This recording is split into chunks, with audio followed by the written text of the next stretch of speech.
ਸਤਨਾਮ ਸ੍ਰੀ ਵਾਹਿਗੁਰੂ ਜੀ। ਵਾਹਿਗੁਰੂ ਜੀ ਲਿਖ ਪਰਵਾਨੇ ਪੁਨੇ ਪਠਾਏ।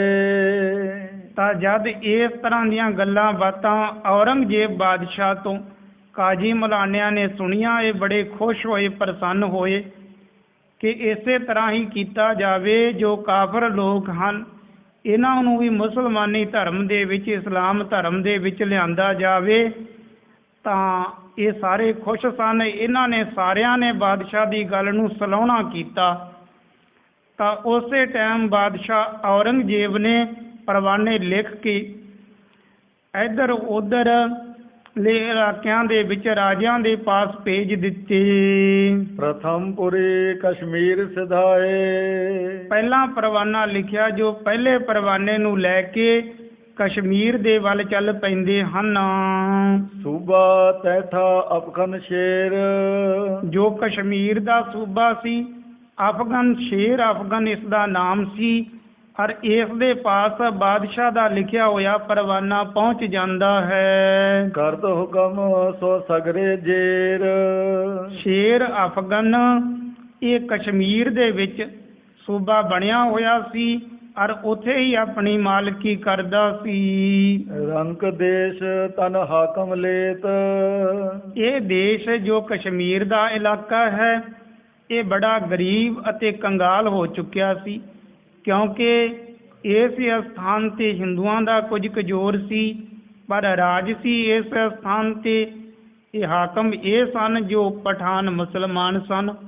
ਤਾਂ ਇਹਨਾਂ ਨੇ ਪਰਜਾ ਦੇ ਉੱਪਰ ਬੜਾ ਜ਼ੁਲਮ ਕਰਨਾ ਅਤੇ ਪਰਜਾ ਦੇ ਲੋਕਾਂ ਦੇ ਪਾਸੋਂ ਧਨ ਖਸੋਟਣਾ, ਧਨ ਖੋਹਣਾ ਔਰ ਬੜੇ ਕਮਜ਼ੋਰ ਬਣਾ ਕੇ ਰੱਖਦੇ ਸਨ। ਤਾਂ ਇਸ ਸਥਾਨ ਦੇ ਜੋ ਰਹਿਣ ਵਾਲੇ ਸਨ ਉਹ ਕਵੀ ਜੀ ਕਹਿੰਦੇ ਸਾਰੇ ਹੀ ਗਰੀਬ ਲੋਕ ਸਨ। ਦਾਰਿਦ ਸਾਰੀ ਪ੍ਰਜਾ ਨਿਕੇਤ। ਸਾਰੀ ਪ੍ਰਜਾ ਦੇ ਵਿੱਚ ਬੜੀ ਦਲਿਦਰੀ ਪਈ ਹੋਈ ਸੀ। ਪਠਿਓ ਸ਼ਾਹ ਕੋ ਜਬ ਪਰਵਾਨਾ। ਜਿਸ ਟਾਈਮ ਸ਼ੇਰ ਅਫਗਨ ਦੇ ਪਾਸ ਦੁਸ਼ਟ ਬਾਦਸ਼ਾਹ ਔਰੰਗਜ਼ੇਬ ਦਾ ਲਿਖਿਆ ਹੋਇਆ ਪਰਵਾਨਾ ਪਹੁੰਚ ਜਾਂਦਾ ਹੈ। ਕਰੋ ਤੁਰਕ ਇਸ ਦੇਸ਼ ਮਹਾਨਾ। ਉਸ ਨੇ ਬਾਦਸ਼ਾਹ ਦਾ ਪਰਵਾਨਾ ਪੜ੍ਹਿਆ ਜਿਸ ਦੇ ਵਿੱਚ ਇਹ ਲਿਖਿਆ ਹੋਇਆ ਸੀ ਕਿ ਕਸ਼ਮੀਰ ਦੇ ਇਲਾਕੇ ਦੇ ਵਿੱਚ ਜਿੰਨੇ ਵੀ ਹਿੰਦੂ ਲੋਕ ਵਸਣ ਵਾਲੇ ਹਨ ਨਾ, ਸਾਰੇ ਦੇ ਸਾਰਿਆਂ ਨੂੰ ਤੁਸੀਂ ਕਿਸੇ ਨਾ ਕਿਸੇ ਤਰੀਕੇ ਦੇ ਨਾਲ ਇਸਲਾਮ ਦੇ ਵਿੱਚ ਲੈ ਕੇ ਆਉਣਾ ਹੈ। ਧਨ ਧਰਨੀ ਲਾਲਚ ਦਿਖਰਾਵੋ। ਇਸ ਪਰਵਾਨੇ ਦੇ ਵਿੱਚ ਇਹ ਵੀ ਲਿਖਿਆ ਹੋਇਆ ਸੀ ਕਿ ਧਨ ਦਾ ਲਾਲਚ, ਧਰਤੀ ਜਾਣੇ ਜ਼ਮੀਨਾਂ ਦਾ ਲਾਲਚ ਦੇ ਕੇ, ਹੋਰ ਬਹੁਤ ਤਰ੍ਹਾਂ ਦੇ ਲਾਲਚ ਦੇ ਕੇ ਪਿਆਰ ਦੇ ਨਾਲ ਇਹਨਾਂ ਨੂੰ ਇਸਲਾਮ ਦੇ ਵਿੱਚ ਲਿਆਂਦਾ ਜਾਵੇ। ਬਨੋ ਤੁਰਕ ਸਭੂ ਸੁਖ ਪਾਵੋ। ਇਹਨਾਂ ਨੂੰ ਵਾਰ-ਵਾਰ ਇਹ ਗੱਲ ਸਮਝਾਈ ਜਾਵੇ ਕਿ ਤੁਸੀਂ ਤੁਰਕ ਬਣ ਜਾਵੋ, ਮੁਸਲਮਾਨ ਬਣ ਜਾਵੋ, ਤਾਂ ਤੇ ਬਾਦਸ਼ਾਹ ਤੁਹਾਨੂੰ ਬੜੇ ਸੁੱਖ ਬਖਸ਼ ਦੇਵੇਗਾ। ਸਨੇ ਸਨੇ ਮਨ ਕੋ ਬਿਰਮਾਏ। ਹੌਲੀ ਹੌਲੀ ਇਹਨਾਂ ਦੇ ਨਾਲ ਇਸ ਤਰ੍ਹਾਂ ਦੀਆਂ ਵਿਚਾਰਾਂ ਕਰ ਕਰਕੇ, ਗੱਲਾਂ ਬਾਤਾਂ ਕਰ ਕਰਕੇ ਪਿਆਰ ਦੇ ਨਾਲ ਇਹਨਾਂ ਨੂੰ ਇਸਲਾਮ ਦੇ ਵਿੱਚ ਲਿਆਂਦਾ ਜਾਵੇ। ਮੁਕਤੇ ਮਾਧੁਰ ਬਾਤ ਲੈ ਸੁਣਾਏ। ਇਸ ਪਰਵਾਨੇ ਦੇ ਵਿੱਚ ਇਹ ਲਿਖਿਆ ਕਿ ਆਪਣੇ ਮੁਖ ਤੋਂ ਮਿੱਠੇ ਮਿੱਠੇ ਵਚਨ ਕਹਿ ਕੇ, ਬੜੇ ਲਾਲਚ ਦੇ ਕੇ ਇਹਨਾਂ ਨੂੰ ਕਿਵੇਂ ਨਾ ਕਿਵੇਂ ਕਰਕੇ ਮੁਸਲਮਾਨ ਕੀਤਾ ਜਾਵੇ। ਬਹੁਰ ਓਜ ਕੋ ਦਾਬਾ ਦੇਹੋ। ਅੱਗੇ ਇਹ ਲਿਖਿਆ ਹੈ ਕਿ ਜੇਕਰ ਪਿਆਰ ਦੇ ਨਾਲ ਜਿੰਨੇ ਇਸਲਾਮ ਦੇ ਵਿੱਚ ਆ ਜਾਣ ਉਹਨਾਂ ਨੂੰ ਲੈ ਆਉਣਾ, ਜਿਹੜੇ ਪਿਆਰ ਦੇ ਨਾਲ ਨਾ ਮੰਨਣ, ਨਾ ਇਸਲਾਮ ਕਬੂਲ ਕਰਨ, ਤਾਂ ਫਿਰ ਆਪਣਾ ਜ਼ੋਰ, ਆਪਣੀ ਤਾਕਤ ਦਿਖਾਉਣੀ ਕਿ ਪਿਆਰ ਦੇ ਨਾਲ ਨਹੀਂ ਆਉਂਦੇ ਤੇ ਜ਼ੋਰ ਦੇ ਨਾਲ ਉਹਨਾਂ ਨੂੰ ਮੁਸਲਮਾਨ ਕਰਨਾ ਹੈ। ਜਿਉਂ ਕਿਉਂ ਕਰੋ ਸ਼ਰਾਮੇ ਲਿਓ। ਅੱਗੇ ਇਹ ਲਿਖਿਆ ਕਿ ਜਿਉਂ ਤਿਉਂ ਕਰਕੇ, ਜਿਵੇਂ ਕਿਵੇਂ ਕਰਕੇ ਵੀ ਇਹਨਾਂ ਹਿੰਦੂ ਪ੍ਰਜਾ ਨੂੰ, ਹਿੰਦੂ ਜਨਤਾ ਨੂੰ ਇਸਲਾਮ ਦੇ ਵਿੱਚ ਜ਼ਰੂਰ ਲੈ ਕੇ ਆਈਏ। ਬਹੁਤ ਜਬਰੀ ਨੇ ਜਾਨੀ ਪਰ। ਤਾਂ ਬਾਦਸ਼ਾਹ ਨੇ ਇਹ ਵੀ ਲਿਖਿਆ ਕਿ ਬਹੁਤੀ ਜ਼ਬਰਦਸਤੀ ਵੀ ਨਾ ਲੋਕਾਂ ਦੇ ਵਿੱਚ ਪਤਾ ਚੱਲੇ ਕਿ ਇਹ ਜ਼ਬਰਦਸਤੀ ਮੁਸਲਮਾਨ ਬਣਾ ਰਹੇ ਹਨ। ਪਿਆਰ ਦੇ ਨਾਲ ਹੀ ਇਹ ਕੰਮ ਕੀਤਾ ਜਾਵੇ। ਜੇਕਰ ਨਾ ਕੰਮ ਬਣੇ ਤੇ ਫੇਰ ਜ਼ਬਰਦਸਤੀ ਕਰਨੀ ਹੈ। ਇਹ ਸਭ ਕੁਝ ਔਰੰਗਜ਼ੇਬ ਦੁਸ਼ਟ ਬਾਦਸ਼ਾਹ ਨੇ ਲਿਖ ਕੇ ਸ਼ੇਰ ਅਫਗਨ ਕਸ਼ਮੀਰ ਦੇ ਸੂਬੇ ਦੇ ਪਾਸ ਭੇਜ ਦਿੱਤਾ। ਦੀਜੇ ਵਿਆਹ ਲਾਲਸਾ ਧਰੇ। ਤਾਂ ਇਹ ਵੀ ਦੱਸਿਆ ਕਿ ਜੇ ਹੋ ਸਕੇ ਤਾਂ ਲੜਕੀਆਂ ਦੀਆਂ ਸ਼ਾਦੀਆਂ ਡੋਲੇ ਇਹ ਵੀ ਦੇਣੇ, ਕਿਉਂਕਿ ਇਹਨਾਂ ਨੂੰ ਮੁਸਲਮਾਨ ਜ਼ਰੂਰ ਬਣਾਉਣਾ ਹੈ। ਹਿੰਦੂ ਧਰਮ ਵਿਖੇ ਡਿੱਢ ਜਈ। ਜਿਹੜੇ ਹਿੰਦੂ ਧਰਮ ਦੇ ਵਿੱਚ ਬੜੇ ਦ੍ਰਿੜ ਬੜੇ ਪੱਕੇ ਹਨ। ਤਨ ਅਰ ਬੁੱਧ ਮੈਂ ਦੀਰਘ ਕੇਈ। ਅਰ ਕੁਝ ਕੁ ਲੋਕ ਇੱਥੋਂ ਦੇ ਰਹਿਣ ਵਾਲੇ ਹਿੰਦੂ ਧਨ ਦੇ ਵਿੱਚ ਵੀ ਅਤੇ ਬੁੱਧ ਦੇ ਵਿੱਚ ਵੀ ਬੜੇ ਵੱਡੇ ਭਾਰੀ ਹਨ। ਜਿਦ ਆਦਕ ਜਿਹੇ ਇਸ ਦੇਸ਼। ਬਹੁਤ ਸਾਰੇ ਬ੍ਰਾਹਮਣ ਜਿਨ੍ਹਾਂ ਨੂੰ ਬੜਾ ਗਿਆਨ ਹੈ, ਬੜੀ ਬੁੱਧੀ ਬੜੀ ਮੱਤ ਵਾਲੇ ਹਨ, ਉਹਨਾਂ ਨੂੰ ਵੀ ਸਮਝਾਉਣਾ ਕਰੋ। ਸਨੇ ਸਨੇ ਕਰ ਤੁਰਕ ਅਸ਼ੇਸ਼। ਇਹ ਦੱਸਿਆ ਕਿ ਹੌਲੀ ਹੌਲੀ ਸਾਰਿਆਂ ਨੂੰ ਤੁਰਕ ਬਣਾਇਆ ਜਾਵੇ। ਅਫਗਨ ਸ਼ੇਰ ਸ਼ਾਹ ਮਤ ਜਾਨੀ। ਜਦ ਸ਼ੇਰ ਅਫਗਨ ਨੇ ਇਹ ਬਾਦਸ਼ਾਹ ਦਾ ਲਿਖਿਆ ਹੋਇਆ ਪਰਵਾਨਾ ਪੜ੍ਹਿਆ ਤੇ ਸਾਰੀ ਵਿਚਾਰ ਸਮਝ ਗਿਆ ਕਿ ਬਾਦਸ਼ਾਹ ਦੇ ਮਨ ਦੇ ਵਿੱਚ ਕੀ ਕੀ ਖਿਆਲ ਹਨ। ਦਿਜ ਬੁਲਾਏ ਗਨ ਸੰਗ ਬਖਾਨੀ। ਤਾਂ ਉਸ ਟਾਈਮ ਕਸ਼ਮੀਰ ਦੇ ਸੂਬੇ ਨੇ ਕੀ ਕੀਤਾ ਕਿ ਆਪਣੇ ਸਾਰੇ ਇਲਾਕੇ ਦੇ ਵਿੱਚੋਂ ਵੱਡੇ ਵੱਡੇ ਬ੍ਰਾਹਮਣ ਵਿਦਵਾਨ ਸਨ, ਉਹਨਾਂ ਨੂੰ ਇਕੱਠੇ ਕੀਤਾ, ਉਹਨਾਂ ਨੂੰ ਬੁਲਾਉਣਾ ਕੀਤਾ। ਜੋ ਬੁੱਧ ਮੈਂ ਅਰ ਧਨ ਮੈਂ ਪਾਰੇ। ਜਿਹੜੇ ਧਨ ਦੇ ਵਿੱਚ ਵੀ ਬੜੇ ਭਾਰੀ ਸਨ, ਜਾਣੇ ਬੜਾ ਧਨ ਸੀ, ਅਮੀਰ ਲੋਕ ਸਨ, ਅਰ ਬੁੱਧ ਦੇ ਵਿੱਚ ਵੀ ਬੜੇ ਸਿਆਣੇ ਸਨ। ਸਕਲ ਆਪਨੇ ਨਿਕਟ ਹਕਾਰੇ। ਇਸ ਤਰ੍ਹਾਂ ਦੇ ਬੁੱਧ ਵਾਲੇ ਧਨ ਵਾਲੇ ਬ੍ਰਾਹਮਣ ਵੱਡੇ ਲੋਕ ਇਹਨਾਂ ਨੂੰ ਆਪਣੇ ਪਾਸ ਬੁਲਾਉਣਾ ਕੀਤਾ। ਕਾਗਦ ਫਤਿਓ ਸ਼ਾਹ ਲਿਖ ਦੇਖ। ਜਦ ਸੂਬੇ ਅਫਗਨ ਖਾਨ ਨੇ ਇਸ ਤਰ੍ਹਾਂ ਦੇ ਨਾਲ ਬ੍ਰਾਹਮਣਾਂ ਨੂੰ ਇਕੱਠੇ ਕੀਤਾ ਤਾਂ ਸਾਰੇ ਦੇ ਸਾਰੇ ਜਦ ਇਸ ਦੇ ਪਾਸ ਪਹੁੰਚ ਜਾਂਦੇ ਹਨ ਵੱਡੇ ਵੱਡੇ ਬ੍ਰਾਹਮਣ ਵਿਦਵਾਨ, ਤਾਂ ਉਹਨਾਂ ਨੂੰ ਬਾਦਸ਼ਾਹ ਔਰੰਗਜ਼ੇਬ ਦਾ ਲਿਖਿਆ ਹੋਇਆ ਪਰਵਾਨਾ ਦਿਖਾਇਆ। ਉਹਨਾਂ ਨੂੰ ਦਿਖਾਇਆ ਕਿ ਇਹ ਬਾਦਸ਼ਾਹ ਦਾ ਪਰਵਾਨਾ ਆਇਆ ਹੈ ਤੇ ਇਸ ਨੂੰ ਪੜ੍ਹ ਕੇ ਦੇਖਣਾ ਕਰੋ। ਵਡਿਆਈ ਕਹੋ ਦੇਹ ਵਿਸ਼ੇਖ। ਬਾਦਸ਼ਾਹ ਚਾਹੁੰਦਾ ਹੈ ਕਿ ਤੁਹਾਨੂੰ ਵੀ ਬੜੀ ਵੱਡੀ ਵਡਿਆਈ ਦਿੱਤੀ ਜਾਵੇ ਅਰ ਤੁਹਾਨੂੰ ਵੀ ਬੜਾ ਧਨ ਮਾਲ ਦੇ ਕੇ ਅਮੀਰ ਕਰ ਦਿੱਤਾ ਜਾਵੇ। ਸੁਨ ਵਿਪਰਨ ਗਨ ਮਨ ਦੁਖ ਪਾਏ। ਜਦ ਬ੍ਰਾਹਮਣਾਂ ਨੇ ਇਹ ਬਾਦਸ਼ਾਹ ਦਾ ਲਿਖਿਆ ਹੋਇਆ ਪਰਵਾਨਾ ਦੇਖਿਆ, ਪੜ੍ਹਿਆ, ਸਾਰੀ ਵਿਚਾਰ ਸਮਝੀ, ਉਹਨਾਂ ਨੇ ਦੇਖਿਆ ਵੀ ਇਹ ਸਾਨੂੰ ਸੁੱਖ ਕੀ ਦੇਣਾ ਚਾਹੁੰਦਾ, ਵਡਿਆਈ ਕੀ ਦੇਣਾ ਚਾਹੁੰਦਾ, ਇਹ ਤੇ ਸਾਡਾ ਧਰਮ ਨਸ਼ਟ ਕਰਨ ਤੇ ਤੁਲ ਗਿਆ ਹੈ। ਜਦ ਉਹਨਾਂ ਨੂੰ ਇਸ ਗੱਲ ਦਾ ਪਤਾ ਚੱਲਿਆ, ਉਹ ਬ੍ਰਾਹਮਣ ਮਨ ਹੀ ਮਨ ਦੇ ਵਿੱਚ ਬੜੇ ਦੁਖੀ ਹੋਏ, ਬੜੇ ਪਛਤਾਉਣ ਲੱਗੇ। ਕੁਛ ਨੇ ਕਹੋ ਗਇਓ ਪਛਤਾਏ। ਤਾਂ ਉਹਨਾਂ ਬ੍ਰਾਹਮਣਾਂ ਨੂੰ ਸਾਰੀ ਵਾਰਤਾ ਸਮਝ ਆਈ ਤੇ ਆਪਣੇ ਮੂੰਹ ਤੋਂ ਕੋਈ ਵੀ ਬਚਨ ਨਾ ਕੀਤਾ ਗਿਆ, ਕੁਛ ਵੀ ਨਾ ਕੀਤਾ ਗਿਆ, ਬਸ ਮਨ ਹੀ ਮਨ ਦੇ ਵਿੱਚ ਬੜੇ ਉਦਾਸ, ਬੜੀ ਦੁਖੀ ਹੋ ਜਾਂਦੇ ਹਨ।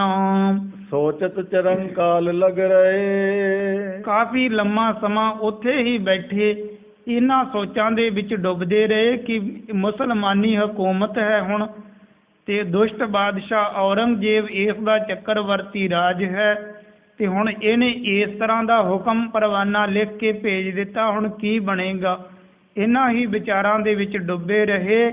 ਇਹਨਾਂ ਨੂੰ ਇਹ ਗੱਲ ਸਾਹਮਣੇ ਦਿਖਾਈ ਦੇਣ ਲੱਗੀ ਕਿ ਹੁਣ ਸਾਡਾ ਹਿੰਦੂ ਧਰਮ ਬਿਲਕੁਲ ਖਤਮ ਹੋ ਜਾਣਾ ਹੈ। ਆਪਣੇ ਧਰਮ ਹੇਤ ਪੁਨ ਕਹੇ। ਫਿਰ ਕਸ਼ਮੀਰ ਦੇ ਸੂਬੇ ਨੂੰ ਆਪਣੇ ਧਰਮ ਦੇ ਬਾਰੇ ਵਿਚਾਰ ਦੱਸਣਾ ਕੀਤੀ। ਪ੍ਰਥਮ ਕਿਨੋ ਨੇ ਕੀਨਦ ਐਸੇ। ਉਹ ਕਹਿਣ ਲੱਗੇ, ਸਰਕਾਰ ਦੇਖੋ, ਪਹਿਲਾਂ ਤੇ ਇਸ ਤਰ੍ਹਾਂ ਦੀ ਵਾਰਤਾ ਕਿਸੇ ਰਾਜੇ ਮਹਾਰਾਜੇ ਨੇ ਨਹੀਂ ਕੀਤੀ ਕਿ ਦੂਸਰੇ ਦਾ ਧਰਮ ਬਦਲ ਕੇ ਆਪਣੇ ਧਰਮ ਦੇ ਵਿੱਚ ਲਿਆਂਦਾ ਜਾਵੇ।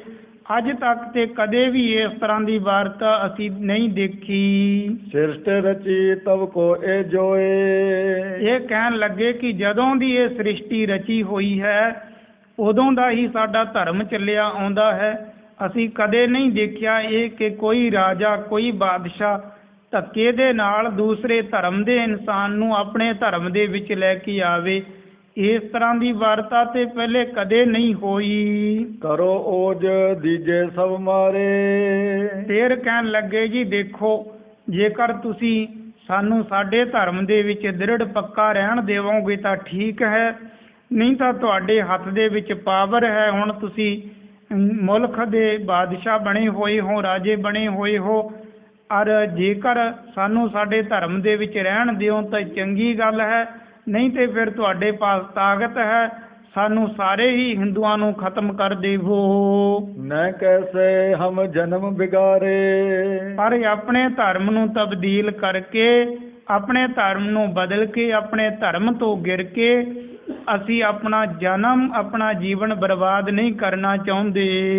राखे धर्म मरण लो सोई, ਅਸੀਂ ਤੇ ਮਰਨ ਤੱਕ ਆਪਣੇ ਧਰਮ ਦੇ ਵਿੱਚ ਹੀ ਪਰਪੱਕ ਰਹਾਂਗੇ, ਆਖਰੀ ਸਵਾਸ ਤੱਕ ਹੀ ਆਪਣੇ ਧਰਮ ਦੇ ਵਿੱਚ ਪਰਪੱਕ ਪੱਕੇ ਰਹਿਣਾ ਚਾਹੁੰਦੇ ਹਾਂ। ਇਸ ਤਰ੍ਹਾਂ ਦੀ ਸਾਡੀ ਵਿਚਾਰ ਹੈ ਕਿ ਸਰੀਰ ਤੇ ਛੱਡ ਦੇਵਾਂਗੇ ਪਰ ਆਪਣੇ ਧਰਮ ਨੂੰ ਕਦੇ ਨਹੀਂ ਤਿਆਗਾਂਗੇ। कौन कूर को जीवन दोई, ਫੇਰ ਕਹਿਣ ਲੱਗੇ ਕਿ ਕੌਣ ਇਸ ਤਰ੍ਹਾਂ ਝੂਠ ਦਾ ਜੀਵਨ ਜਿਉਵੇ, ਕੌਣ ਇਸ ਤਰ੍ਹਾਂ ਦਾ ਜੀਵਨ ਬਰਬਾਦ ਕਰੇ ਕਿ ਆਪਣੇ ਧਰਮ ਨੂੰ ਬਦਲ ਕੇ, ਆਪਣੇ ਧਰਮ ਨੂੰ ਤਿਆਗ ਕੇ, ਛੱਡ ਕੇ ਇਸਲਾਮ ਨੂੰ ਕਬੂਲ ਕਰੇ। ਸਾਡੇ ਤੋਂ ਤਾਂ ਇਸ ਤਰ੍ਹਾਂ ਹੋ ਨਹੀਂ ਹੋਵੇਗਾ। ਔਰ ਦੂਸਰੀ ਗੱਲ ਹੈ, ਤੁਹਾਡੇ ਪਾਸ ਤਾਕਤ ਹੈ ਤੇ ਜੇਕਰ ਤਾਕਤ ਵਰਤੋਂਗੇ ਤੇ ਅਸੀਂ ਆਪਣੇ ਸਰੀਰ ਤੱਕ ਵੀ ਲਗਾ ਦੇਵਾਂਗੇ ਪਰ ਅਸੀਂ ਆਪਣਾ ਧਰਮ ਕਦੇ ਨਹੀਂ ਬਦਲਾਂਗੇ। इनके अपने सदन सिधारे, ਇਸ ਤਰ੍ਹਾਂ ਸਾਰੇ ਜੋ ਵਿਦਵਾਨ ਬ੍ਰਾਹਮਣ ਇਕੱਠੇ ਹੋਏ ਸਨ, ਇਕੱਠੇ ਕੀਤੇ ਸਨ, ਇਸ ਤਰ੍ਹਾਂ ਦੀਆਂ ਵਿਚਾਰਾਂ ਸ਼ੇਰ ਅਫਗਨ ਖਾਨ ਨੂੰ ਕਹਿ ਕੇ ਇਹ ਬ੍ਰਾਹਮਣ ਲੋਕ ਆਪੋ ਆਪਣੇ ਸਥਾਨਾਂ ਤੇ ਘਰਾਂ ਨੂੰ ਵਾਪਸ ਆ ਜਾਂਦੇ ਹਨ।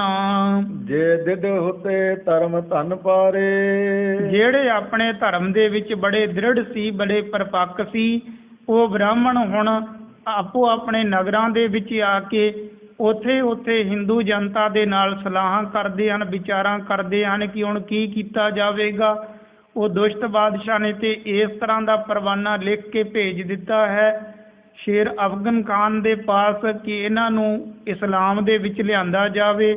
ਇਹਨਾਂ ਦੇ ਪਾਸ ਤਾਕਤ ਹੈ ਤੇ ਹੁਣ ਆਪਾਂ ਕੀ ਕਰ ਸਕਦੇ ਹਾਂ। उनके तक दिन बीते जब, ਤਾਂ ਜਦੋਂ ਕਿੰਨੇ ਕੁ ਦਿਨ, ਕਿੰਨੇ ਕੁ ਰੋਜ਼ ਹੋਰ ਬਤੀਤ ਹੋ ਗਏ ਇਸ ਵਾਰਤਾ, ਇਸ ਗੱਲ ਨੂੰ ਹੋਇਆ।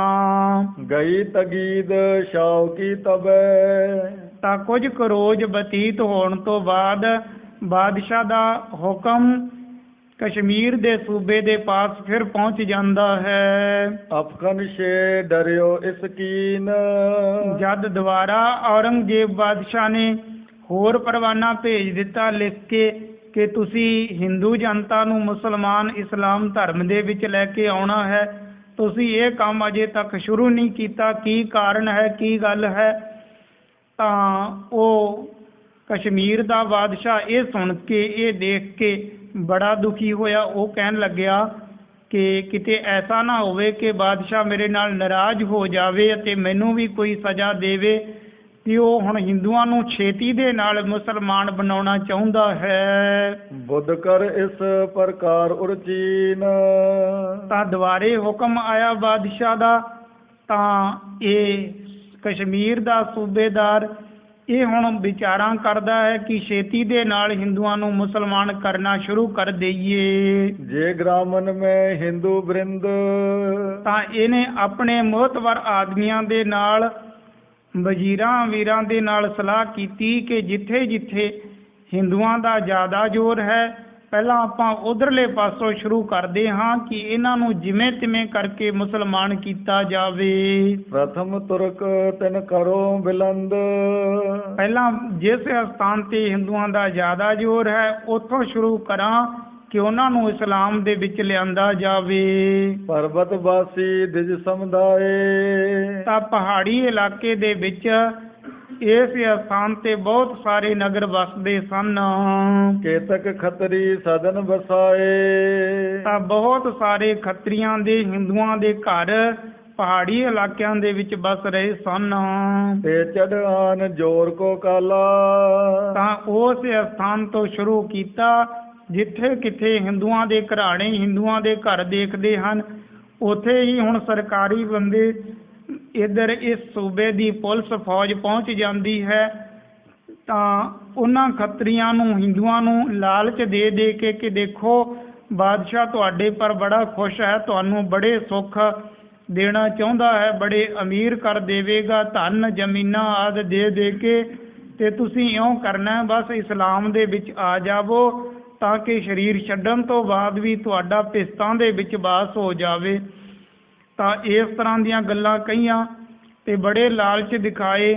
ਕੁਝ ਕਿਤੇ ਲਾਲਚ ਦੇ ਅਨੁਸਾਰ ਹੀ ਹਿੰਦੂ ਇਹ ਮੁਸਲਮਾਨੀ ਧਰਮ ਦੇ ਵਿੱਚ ਆਉਣਾ ਸ਼ੁਰੂ ਹੋ ਗਏ, ਔਰ ਕੁਝ ਕੁ ਨੂੰ ਸਖਤੀ ਦੇ ਨਾਲ ਇਹਨਾਂ ਨੇ ਇਸਲਾਮ ਦੇ ਵਿੱਚ ਲੈ ਆਉਂਦਾ। ਕੀਨੋ ਤਿਨ ਕੋ ਤੁਰਕ ਵਿਸਾਲਾ, ਤਾਂ ਬਹੁਤ ਸਾਰਿਆਂ ਨੂੰ ਇੱਕੋ ਹੀ ਦਿਨ ਦੇ ਵਿੱਚ ਇਹਨਾਂ ਨੇ ਤੁਰਕ ਬਣਾ ਲਿਆ।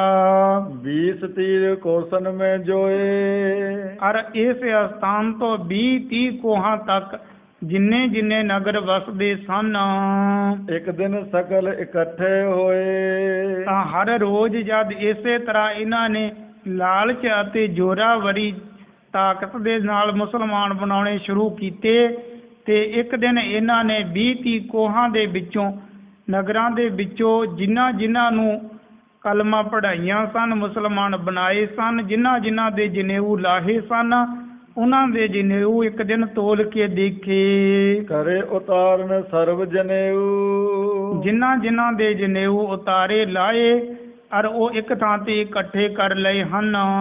ਤੋਲ ਸਵਾ ਮਨ ਹੋਇਓ ਸਤੇਊ, ਜਦ ਇਹਨਾਂ ਜਨੇਊਆਂ ਨੂੰ ਤੋਲ ਕੇ ਦੇਖਿਆ ਤੇ ਇਹਨਾਂ ਦਾ ਭਾਰ 1.25 ਮਣ ਹੋਇਆ। ਜਨੇਊ ਕੀ ਹੁੰਦਾ ਹੈ? ਇੱਕ ਧਾਗਾ ਹੁੰਦਾ ਹੈ ਜੋ ਇਹ ਦਿਜ ਆਦ ਬ੍ਰਾਹਮਣ ਆਦ ਪਹਿਨਿਆ ਕਰਦੇ ਸਨ। ਤਾਂ ਇਹਨਾਂ ਧਾਗਿਆਂ ਦਾ ਹੁਣ ਭਾਰ ਕਿੰਨਾ ਕੁ ਹੋਵੇਗਾ ਤੇ ਕਿੰਨੀ ਗਿਣਤੀ ਦੇ ਵਿੱਚ ਲਾਹੇ ਹੋਣਗੇ? ਜਦ ਇਹਨਾਂ ਦਾ ਭਾਰ 1.25 ਮਣ ਹੋ ਗਿਆ, ਜਾਣੇ ਬਹੁਤ ਸਾਰੇ ਹਿੰਦੂਆਂ ਨੂੰ ਮੁਸਲਮਾਨ ਕਰ ਲਿਆ ਹੈ। ਇਸ ਦਿਨ ਤੁਰਕ ਪਏ ਹੈ ਸਾਰੇ, ਤੇ ਇੱਕੋ ਇੱਕ ਦਿਨ ਦੇ ਵਿੱਚ ਇਹਨਾਂ ਨੇ ਬੜਿਆਂ ਨੂੰ ਤੁਰਕ ਬਣਾ ਲਿਆ। ਹਿੰਦੂਨ ਹਾਹਾਕਾਰ ਉਚਾਰੇ, ਤੇ ਸਾਰੀ ਹਿੰਦੂ ਜਨਤਾ ਦੇ ਵਿੱਚ ਹਾਹਾਕਾਰ ਮਚ ਜਾਂਦੀ ਹੈ ਕਿ ਇਹ ਦੁਸ਼ਟ ਬਾਦਸ਼ਾਹ ਇਹ ਬੜੀ ਖੋਟੀ ਮੱਤ ਨੂੰ ਧਾਰਨ ਕਰਕੇ ਹੁਣ ਇਸ ਤਰ੍ਹਾਂ ਦੇ ਕੁਕਰਮ ਕਰਨ ਤੇ ਤੁਲ ਗਿਆ ਕਿ ਸਾਡੇ ਹਿੰਦੂ ਧਰਮ ਨੂੰ ਨਸ਼ਟ ਕਰ ਦਿੱਤਾ ਜਾਵੇ, ਖਤਮ ਕਰ ਦਿੱਤਾ ਜਾਵੇ। ਕੇਵਲ ਤੇ ਕੇਵਲ ਇੱਕੋ ਇੱਕ ਇਸਲਾਮ ਧਰਮ ਦਾ ਹੀ ਬੋਲਬਾਲਾ ਰਹਿ ਜਾਵੇ, ਤੇ ਇਸ ਤਰ੍ਹਾਂ ਸਾਡੇ ਧਰਮ ਨੂੰ ਨਸ਼ਟ ਕਰਨ ਲੱਗ ਪਿਆ ਹੈ। ਜਿੱਥੇ ਕਿਤੇ ਹਿੰਦੂਆਂ ਦੇ ਵਿੱਚ ਹਾਹਾਕਾਰ ਮਚ ਜਾਂਦੀ ਹੈ। ਖੱਖੇ ਨਾਮ ਪਇਓ ਖੱਤਰੀਨ, ਜਿਨ੍ਹਾਂ ਖੱਤਰੀਆਂ ਨੂੰ ਮੁਸਲਮਾਨ ਕੀਤਾ ਸੀ ਉਹਨਾਂ ਨੂੰ ਖੱਖੇ ਨਾਮ ਦੇ ਮੁਸਲਮਾਨ ਕਿਹਾ ਗਿਆ। ਪੱਬੇ ਨਾਮ ਦਿਜਨ ਕੋ ਕੀਨ, ਜਿਹੜੇ ਬ੍ਰਾਹਮਣ ਆਦਿ ਨੂੰ ਲਾਲਚ ਜਾਂ ਧੱਕੇ ਦੇ ਨਾਲ ਇਹਨਾਂ ਨੇ ਮੁਸਲਮਾਨ ਬਣਾਇਆ, ਉਹਨਾਂ ਨੂੰ ਭੱਬੇ ਨਾਮ ਦੇ ਮੁਸਲਮਾਨ ਕਹਿ ਕੇ ਪੁਕਾਰਦੇ ਸਨ। ਪੁਰ ਕਸ਼ਮੀਰ ਤੀਰ ਗਿਰ ਜੋਏ, ਕਸ਼ਮੀਰ ਦੇ ਨੇੜੇ ਨੇੜੇ ਜਿੰਨੇ ਪਹਾੜ ਹਨ, ਪਹਾੜਾਂ ਦੇ ਵਿੱਚ ਰਹਿਣ ਵਾਲੇ ਹਿੰਦੂ ਘਰਾਣੇ ਆਦਿ ਬਸੇ ਹੋਏ ਹਨ। ਕਿਤਕ ਦਿਵਸ ਮੇ ਤੁਰਕ ਸੋ ਹੋਏ, ਕਈ ਦਿਨਾਂ ਦੇ ਵਿੱਚ ਕਾਫੀ ਗਿਣਤੀ ਦੇ ਵਿੱਚ ਤੁਰਕ ਬਣਾ ਲਏ ਹਨ। ਦਰਬ ਆਦ ਸਾਮਗਰੀ ਜੇਤੀ, ਅਰ ਧਨ ਆਦਿ ਸਮੱਗਰੀ ਹੋਰ ਜਿੰਨੀ ਵੀ ਸੀ। ਕਰ ਤੁਰਕਨ ਕੋ ਬਿਰਦੀ ਤੇਤੀ, ਹਰ ਤੁਰਕਾਂ ਦੇ ਘਰਾਂ ਦੇ ਵਿੱਚ ਤੇ ਇਹ ਹੈ ਹੀ ਸੀ, ਕਿਉਂਕਿ ਤੁਰਕਾਂ ਦਾ ਹੀ, ਪਠਾਣਾਂ ਦਾ ਹੀ ਬੋਲਬਾਲਾ ਸੀ। ਤੇ ਲਾਲਚ ਦੇ ਦੇ ਕੇ ਬੜੇ ਖੱਤਰੀਆਂ ਆਦਿ ਨੂੰ ਵੀ ਮੁਸਲਮਾਨ ਬਣਾਇਆ ਗਿਆ, ਉਹਨਾਂ ਨੂੰ ਧਨ ਆਦਿ ਦੇ ਦਿੱਤਾ। ਇਮ ਅੜ ਹਿੰਦਨ ਕੀ ਜਬ ਟੂਟੀ, ਇਸ ਤਰ੍ਹਾਂ ਜਦ ਹਿੰਦੂਆਂ ਦੀ ਆੜ ਟੁੱਟ ਜਾਂਦੀ ਹੈ, ਜਾਣੇ ਕੋਈ ਵੀ ਆਪਣਾ ਧਰਮ ਬਦਲਣਾ ਨਹੀਂ ਚਾਹੁੰਦਾ ਸੀ, ਪਰ ਇਹਨਾਂ ਨੇ ਜ਼ੋਰਾਵਰੀ ਬਦਲਾ ਦਿੱਤੇ, ਤਾਂ ਫਿਰ ਅੱਗੇ ਇਹਨਾਂ ਦੇ ਵਿੱਚ ਹਾਹਾਕਾਰ ਮਚ ਜਾਂਦੀ ਹੈ। ਸੰਸੇ ਮਾਨ ਪਏ ਥਿਰਤ ਛੂਟੀ, ਤਾਂ ਜੋ ਮੁਖੀ ਬ੍ਰਾਹਮਣ ਸਨ, ਵਿਦਵਾਨ ਬ੍ਰਾਹਮਣ ਸਨ, ਧਰਮ ਦੇ ਵਿੱਚ ਦ੍ਰਿੜ ਰਹਿਣ ਵਾਲੇ ਸਨ, ਪੱਕੇ ਸਨ, ਤਾਂ ਇਹਨਾਂ ਦੇ ਮਨ ਦੇ ਵਿੱਚ ਬੜਾ ਸੰਸਾ ਖੜਾ ਹੋ ਜਾਂਦਾ ਹੈ। ਬਹੁਰ ਵਿਪਰ ਪੁਰ ਕੇ ਸਮੁਦਾਏ, ਤਾਂ ਫਿਰ ਜਿੰਨੇ ਵੀ ਇਸ ਨਗਰੀ ਦੇ ਵਿੱਚ ਰਹਿਣ ਵਾਲੇ ਬ੍ਰਾਹਮਣ ਆਦਿ ਸਨ, ਸਗਰੇ ਅਫਗਨ ਸ਼ੇਰ ਬੁਲਾਏ, ਤਾਂ ਸਾਰਿਆਂ ਨੂੰ ਦੁਆਰਾ ਫੇਰ ਜੋ ਬਾਕੀ ਦੇ ਰਹਿ ਗਏ ਸਨ ਨਾ, ਆਪਣੇ ਧਰਮ ਦੇ ਵਿੱਚ ਦ੍ਰਿੜ ਸਨ, ਪੱਕੇ ਸਨ, ਉਹਨਾਂ ਨੂੰ ਦੁਆਰਾ ਫੇਰ ਕਸ਼ਮੀਰ ਦੇ ਸੂਬੇ ਨੇ ਆਪਣੇ ਪਾਸ ਬੁਲਾਉਣਾ ਕੀਤਾ ਕਹਿਓ ਜੋਰ ਕਰ ਕਲਮਾ ਪਠੋ ਤੇ ਆਪਣੀ ਜ਼ੋਰ ਦੇ ਨਾਲ, ਆਪਣੀ ਤਾਕਤ ਦੇ ਨਾਲ ਕਹਿਣ ਲੱਗਿਆ ਕਿ ਦੇਖੋ ਤੁਸੀਂ ਹੁਣ ਇਸਲਾਮ ਕਬੂਲ ਨਹੀਂ ਕਰਦੇ, ਔਰ ਤੁਹਾਨੂੰ ਜ਼ੋਰਾਵਰੀ ਹੁਣ ਇਸਲਾਮ ਕਬੂਲ ਕਰਵਾਵਾਂਗੇ। ਸਰੇ ਨਾ ਕਹਾ ਸ਼ਰਾਤੇ ਨਠੋ ਜਿਹੜੀ ਸ਼ਰ੍ਹਾ ਤੋਂ ਤੁਸੀਂ ਨੱਠਦੇ ਹੋ ਨਾ, ਭੱਜਦੇ ਹੋ, ਦੌੜਦੇ ਹੋ, ਉਹ ਸ਼ਰ੍ਹਾ ਦੇ ਵਿੱਚ ਤੇ ਤੁਹਾਨੂੰ ਆਉਣਾ ਹੀ ਪਵੇਗਾ। ਸੁਣ ਕੇ ਸਭ ਹਿੰਦਨ ਕੋ ਚਿੰਤਾ ਸਾਰੇ ਹਿੰਦੂ, ਸਾਰੇ ਬ੍ਰਾਹਮਣਾਂ ਨੂੰ ਇਹ ਸੁਣ ਕੇ ਬੜੀ ਚਿੰਤਾ ਖੜੀ ਹੋਈ ਸੀ। ਪਏ ਇਕੱਤਰ ਕਏ ਬਿਰਤੰਤਾ ਤਾਂ ਫਿਰ ਹੋਰ ਵੀ ਗਿਣਤੀ ਦੇ ਵਿੱਚ ਬਹੁਤ ਸਾਰੇ ਬ੍ਰਾਹਮਣ ਆਦਿ ਇਕੱਠੇ ਹੋ ਜਾਂਦੇ ਹਨ।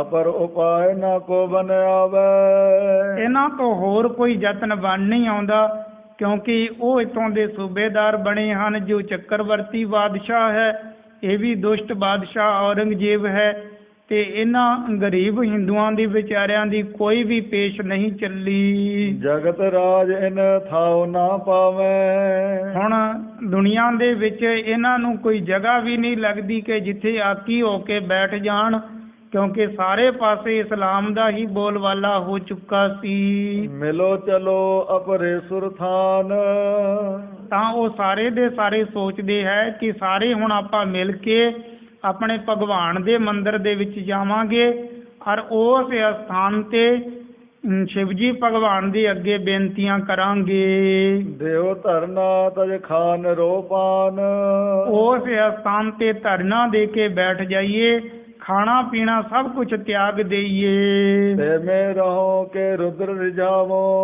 ਔਰ ਉਸ ਸਥਾਨ ਤੇ ਖਾਣ ਪਾਣ ਤਿਆਗ ਕੇ ਬੈਠ ਜਾਈਏ ਕਿ ਕਿਸੇ ਨੇ ਕੁਝ ਖਾਣਾ ਨਹੀਂ ਹੈ, ਪੀਣਾ ਨਹੀਂ ਹੈ, ਤੇ ਇਸੇ ਤਰ੍ਹਾਂ ਭੁੱਖੇ ਰਹਿ ਕੇ ਭੋਲੇ ਭਗਵਾਨ ਦੇ ਅੱਗੇ, ਸ਼ਿਵਜੀ ਭਗਵਾਨ ਦੇ ਅੱਗੇ ਆਪਾਂ ਬੇਨਤੀਆਂ ਕਰਨੀਆਂ ਹੈ ਕਿ ਸਾਡੇ ਹੁਣ ਆਪਣੇ ਧਰਮ ਦੇ ਉੱਪਰ ਇਹ ਬੜੀ ਭੀੜ ਬਣ ਆਈ ਹੈ, ਤਾਂ ਹੁਣ ਤੁਹਾਡੇ ਤੋਂ ਬਿਨਾਂ ਸਾਡੀ ਰੱਖਿਆ ਕੌਣ ਕਰ ਸਕਦਾ ਹੈ?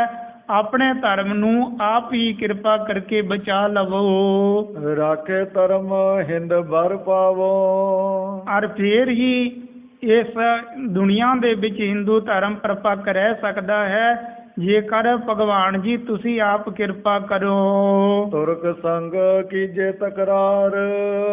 ਇਹਨਾਂ ਬ੍ਰਾਹਮਣਾਂ ਨੇ ਆਪਸ ਵਿੱਚ ਇਸ ਤਰ੍ਹਾਂ ਦੀਆਂ ਵਿਚਾਰਾਂ ਕੀਤੀਆਂ। ਫੇਰ ਕਹਿਣ ਲੱਗੇ ਕਿ ਉਹ ਹੁਣ ਦੁਸ਼ਟ ਲੋਕ ਉਹ ਤੇ ਧੱਕੇ ਦੇ ਨਾਲ, ਜ਼ੋਰਾਵਰੀ ਦੇ ਨਾਲ ਹੁਣ ਮੁਸਲਮਾਨ ਬਣਾ ਰਹੇ ਹਨ।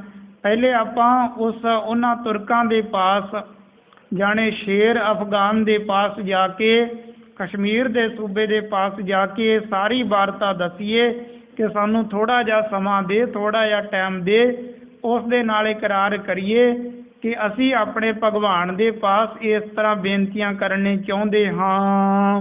ਇੱਕ ਦੋਇ ਮਾਸਨ ਕੋ ਤਿਰਤ ਤਾਰ। ਤਾਂ ਆਪਾਂ ਉਸ ਬਾਦਸ਼ਾਹ ਦੇ ਕਹੇ ਦੇ ਅਨੁਸਾਰ ਹੁਣ ਉਸ ਸੂਬੇ ਦੇ ਨਾਲ ਇਸ ਤਰ੍ਹਾਂ ਦਾ ਇਕਰਾਰ ਕਰੀਏ ਕਿ 1-2 ਮਹੀਨਿਆਂ ਦਾ ਟਾਈਮ ਤੇ ਸਾਨੂੰ ਦੇ ਕਿ ਅਸੀਂ ਆਪਣੇ ਧਰਮ ਨੂੰ ਬਚਾਉਣ ਵਾਸਤੇ ਕੋਈ ਨਾ ਕੋਈ ਯਤਨ ਕਰ ਸਕੀਏ। ਅਸ ਮਸਲਤ ਕਰ ਪਹੁੰਚੇ ਜਾਏ। ਇਸ ਤਰ੍ਹਾਂ ਦੀ ਮਸਲਤ ਕਰਕੇ, ਇਸ ਤਰ੍ਹਾਂ ਦੀ ਸਲਾਹ ਕਰਕੇ ਉਹ ਬਹੁਤ ਭਾਰੀ ਗਿਣਤੀ ਦੇ ਵਿੱਚ ਵਿਦਵਾਨ ਬ੍ਰਾਹਮਣ ਉਹ ਇਕੱਠੇ ਹੋ ਕੇ ਕਸ਼ਮੀਰ ਦੇ ਸੂਬੇ ਦੇ ਪਾਸ ਪਹੁੰਚਦੇ ਹਨ। ਜੈ ਸੂਬਾ ਅਰ ਨਰ ਸਮੁਦਾਏ। ਜਿਸ ਸਥਾਨ ਤੇ ਸੂਬਾ ਅਤੇ ਇਸ ਦੇ ਬਹੁਤ ਸਾਰੇ ਅਮੀਰ ਵਜ਼ੀਰ ਅਹਿਲਕਾਰ ਬੈਠੇ ਸਨ। ਹੱਥ ਜੋੜ ਸਮੂਹਨ ਉਚਾਰਾ। ਸਾਰਿਆਂ ਨੇ ਉੱਥੇ ਪਹੁੰਚ ਕੇ ਹੱਥ ਜੋੜ ਕੇ ਸ਼ੇਰ ਅਫਗਾਨ ਦੇ ਪਾਸ ਕਹਿਣਾ ਕੀਤਾ, ਖਟਮਾਸਨ ਬੰਦੋ ਤਕਰਾਰਾ, ਕਿ ਦੇਖੋ ਜੀ 6 ਮਹੀਨਿਆਂ ਦਾ ਸਮਾਂ ਸਾਨੂੰ ਦੇਵੋ, ਸਾਡੇ ਨਾਲ ਇਕਰਾਰ ਕਰੋ, ਅਸੀਂ ਵੀ ਤੁਹਾਡੇ ਨਾਲ ਇਕਰਾਰ ਕਰਦੇ ਹਾਂ ਕਿ ਦੇਖੋ 6 ਮਹੀਨਿਆਂ ਦਾ ਸਮਾਂ ਸਾਨੂੰ ਦੇਵੋ, ਅਸੀਂ ਆਪਣੇ ਭਗਵਾਨ ਨੂੰ ਰਿਝਾਉਣਾ ਚਾਹੁੰਦੇ ਹਾਂ, ਖੁਸ਼ ਕਰਨਾ ਚਾਹੁੰਦੇ ਹਾਂ। ਜਤਨ ਰਿਜਕ ਹਮ ਤੇ ਹੋਏ ਜਾਏ। ਜਿੰਨਾ ਕੁ ਸਾਡੇ ਤੋਂ ਯਤਨ ਹੋਵੇਗਾ ਕਿ ਸਾਡਾ ਧਰਮ ਨਸ਼ਟ ਹੋਣ ਤੋਂ ਬਚ ਜਾਵੇ, ਅਸੀਂ 6 ਮਹੀਨਿਆਂ ਦੇ ਵਿੱਚ ਉਹ ਯਤਨ ਕਰਨਾ ਚਾਹੁੰਦੇ ਹਾਂ। ਸੋ ਕਰ ਲੈ ਜੇ ਧਰਮ ਰਹਾਏ। ਅਸੀਂ ਇਹ ਯਤਨ ਕਰਕੇ ਦੇਖ ਲਈਏ ਜੇ ਕਿਤੇ ਸਾਡਾ ਧਰਮ ਕਾਇਮ ਰਹਿ ਜਾਵੇ। ਨਾਏ ਤਾਂ ਹਮ ਮਾਨੇ ਜਿਮ ਕਉ। ਇਹ ਇਕਰਾਰ ਕਰਦੇ ਹਾਂ ਅਸੀਂ ਤੁਹਾਡੇ ਨਾਲ ਕਿ ਜੇਕਰ 6 ਮਹੀਨਿਆਂ ਦੇ ਵਿੱਚ ਸਾਡੇ ਤੋਂ ਕੋਈ ਨਾ ਕੋਈ ਯਤਨ ਹੋ ਸਕਿਆ, ਸਾਡੇ ਭਗਵਾਨ ਨੇ ਸਾਡੀਆਂ ਬੇਨਤੀਆਂ ਸੁਣ ਲਈਆਂ, ਸਾਡੇ ਧਰਮ ਦੀ ਰੱਖਿਆ ਕੀਤੀ, ਤਾਂ ਅਸੀਂ ਆਪਣੇ ਧਰਮ ਦੇ ਅਨੁਸਾਰ ਪਰਪੱਕ ਰਹਿ ਸਕਦੇ ਹਾਂ। ਜੇਕਰ 6 ਮਹੀਨਿਆਂ ਦੇ ਵਿੱਚੋਂ ਸਾਡੇ ਤੋਂ ਕੋਈ ਵੀ ਯਤਨ ਨਾ ਹੋ ਸਕਿਆ, ਅਸੀਂ ਆਪਣੇ ਭਗਵਾਨ ਦੇ ਅੱਗੇ ਬੇਨਤੀਆਂ ਕਰਦੇ ਰਹਾਂਗੇ। ਸਾਡੇ ਭਗਵਾਨ ਨੇ ਵੀ ਸਾਡੀ ਵਾਰਤਾ, ਸਾਡਾ ਦੁੱਖ ਨਾ ਸੁਣਿਆ, ਤਾਂ ਕਹਿਣ ਲੱਗੇ 6 ਮਹੀਨਿਆਂ ਤੋਂ ਬਾਅਦ ਅਸੀਂ ਜਿੰਨੇ ਦੇ ਜਿੰਨੇ ਹਿੰਦੂ ਜਨਤਾ ਹੈ, ਸਾਰੇ ਦੇ ਸਾਰੇ ਆਪਣੇ ਆਪ ਇਸਲਾਮ ਕਬੂਲ ਕਰ ਲੈਣਾ ਹੈ। ਜਗਪਤ ਆਜ ਭਲੀ ਤੁਮ ਅਹੋ। ਅੱਜ ਤੁਹਾਡੇ ਹੱਥ ਦੇ ਵਿੱਚ ਬੜੀ ਤਾਕਤ ਹੈ ਤੇ ਤੁਸੀਂ ਸਾਡੇ ਉੱਪਰ ਇੰਨੀ ਕੁ ਮਿਹਰ ਕਰ ਦੇਵੋ ਕਿ 6 ਮਹੀਨਿਆਂ ਦਾ ਸਮਾਂ ਸਾਨੂੰ ਦੇ ਦੇਵੋ। ਅਫਗਨ ਸ਼ੇਰ ਮਾਨ ਜਵਲੀਨੀ। ਤਾਂ ਸ਼ੇਰ ਅਫਗਨ ਖਾਨ ਨੇ ਜਦ ਇਸ ਤਰ੍ਹਾਂ ਦੀਆਂ ਵਿਚਾਰਾਂ ਸੁਣੀਆਂ, ਆਪਣੇ ਮੋਹਤਵਾਰ ਆਦਮੀਆਂ ਦੇ ਨਾਲ, ਅਹਿਲਕਾਰਾਂ ਦੇ ਨਾਲ ਸਲਾਹ ਕੀਤੀ, ਤਾਂ ਉਹ ਕਹਿਣ ਲੱਗੇ ਜੀ ਇਸ ਤਰ੍ਹਾਂ ਕਰਨਾ ਠੀਕ ਹੈ ਕਿ ਬਾਦਸ਼ਾਹ ਨੇ ਆਪਾਂ ਨੂੰ ਇਹ ਪਰਵਾਨਾ ਲਿਖ ਕੇ ਭੇਜਿਆ ਸੀ ਨਾ ਕਿ ਪਹਿਲੇ ਤੇ ਲਾਲਚ ਦੇ ਨਾਲ ਅਤੇ ਪਿਆਰ ਦੇ ਨਾਲ, ਔਰ ਕਿਸੇ ਵੀ ਤਰ੍ਹਾਂ ਹੋ ਸਕੇ ਇਸੇ ਤਰ੍ਹਾਂ ਹੀ ਇਸਲਾਮ ਦੇ ਵਿੱਚ ਲੈ ਕੇ ਆਉਣਾ ਹੈ। ਜੇਕਰ ਨਾ ਹੀ ਸਰੇ ਫੇਰ ਜ਼ਬਰਦਸਤੀ ਇਹਨਾਂ ਨੂੰ ਮੁਸਲਮਾਨ ਕਰਨਾ ਹੈ, ਇਸਲਾਮ ਦੇ ਵਿੱਚ ਲੈ ਕੇ ਆਉਣਾ ਹੈ। ਹੁਣ ਜੇਕਰ 6 ਮਹੀਨਿਆਂ ਤੋਂ ਬਾਅਦ ਇਹ ਆਪਣੇ ਆਪ ਹੀ ਪਿਆਰ ਦੇ ਨਾਲ ਹੀ ਇਸਲਾਮ ਦੇ ਵਿੱਚ ਆ ਜਾਣਗੇ ਤੇ ਹੋਰ ਇਸ ਤੋਂ ਚੰਗੀ ਕਿਹੜੀ ਗੱਲ ਹੋ ਸਕਦੀ ਹੈ।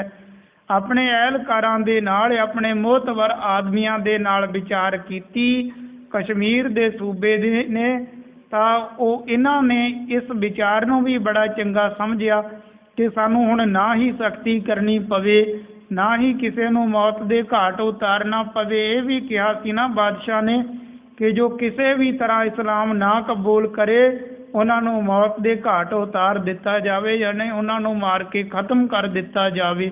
ਤੇ ਆਪਾਂ ਨੂੰ ਇੰਨਾ ਕੁਝ ਕਰਨ ਦੀ ਲੋੜ ਨਹੀਂ ਪਵੇਗੀ ਕਿਉਂਕਿ ਇਹ 6 ਮਹੀਨਿਆਂ ਦਾ ਸਮਾਂ ਚਾਹੁੰਦੇ ਹੈ, ਆਪਣੇ ਭਗਵਾਨ ਦੇ ਪਾਸ ਬੇਨਤੀਆਂ ਕਰਨਗੇ। ਉਹ ਤੇ ਇਹ ਸਮਝਦੇ ਸਨ ਕਿ ਉਹ ਪੱਥਰ ਦੀਆਂ ਮੂਰਤੀਆਂ ਹਨ, ਉਹ ਇਹਨਾਂ ਦੇ ਭਗਵਾਨ ਨੇ ਤੇ ਇਹਨਾਂ ਦੀ ਗੱਲ ਕਿੱਥੇ ਮੰਨਣੀ ਹੈ, ਕਿੱਥੇ ਸੁਣਨੀ ਹੈ। ਪੱਥਰ ਦੀਆਂ ਮੂਰਤੀਆਂ ਦੇ ਅੱਗੇ ਇਹਨਾਂ ਨੇ ਬੇਨਤੀਆਂ ਕਰਨੀਆਂ ਤੇ ਉਹ ਇਹਨਾਂ ਦੀਆਂ ਕਿਸੇ ਵੀ ਤਰ੍ਹਾਂ ਕਬੂਲ ਨਹੀਂ ਹੋਣਗੀਆਂ। 6 ਮਹੀਨਿਆਂ ਤੋਂ ਬਾਅਦ ਆਪਣੇ ਆਪ ਇਹਨਾਂ ਨੇ ਇਸਲਾਮ ਕਬੂਲ ਕਰ ਲੈਣਾ ਹੈ। ਤਾਂ ਉਹ ਸੂਬਾ ਇਹ ਵਿਚਾਰਾਂ ਕਰਕੇ ਬੜਾ ਖੁਸ਼ ਪ੍ਰਸੰਨ ਹੋਇਆ ਤੇ ਉਹਨਾਂ ਬ੍ਰਾਹਮਣਾਂ ਨੂੰ ਕਹਿਣ ਲੱਗਿਆ ਕਿ ਹਾਂ ਤੁਹਾਨੂੰ ਇਹ ਟਾਈਮ ਦਿੱਤਾ ਜਾਵੇਗਾ। ਭਲੇ ਦਿਜਨ ਮਿਲ ਤਿਆਰੀ ਕੀਨੀ। ਤਾਂ ਜਦ ਇੱਧਰ ਇਹ ਕਸ਼ਮੀਰ ਦੇ ਸੂਬੇ ਨੇ, ਸ਼ੇਰ ਅਫਗਾਨ ਨੇ ਜਦ ਇਸ ਤਰ੍ਹਾਂ ਦਾ ਇਹਨਾਂ ਦੇ ਨਾਲ ਜੋ ਬਚਨ ਬਿਲਾਸ ਕੀਤਾ ਕਿ ਹਾਂ ਤੁਹਾਨੂੰ 6 ਮਹੀਨਿਆਂ ਦਾ ਟਾਈਮ ਦੇ ਦਿੱਤਾ ਗਿਆ ਹੈ, ਤੁਸੀਂ ਜੋ ਵੀ ਯਤਨ ਕਰਨਾ ਚਾਹੋ ਕਰ ਲਵੋ, ਤੇ ਸਾਰੇ ਦੇ ਸਾਰੇ ਬ੍ਰਾਹਮਣ ਉੱਥੋਂ ਵਾਪਸ ਆਏ ਆਪਣੇ ਨਗਰਾਂ ਦੇ ਵਿੱਚ।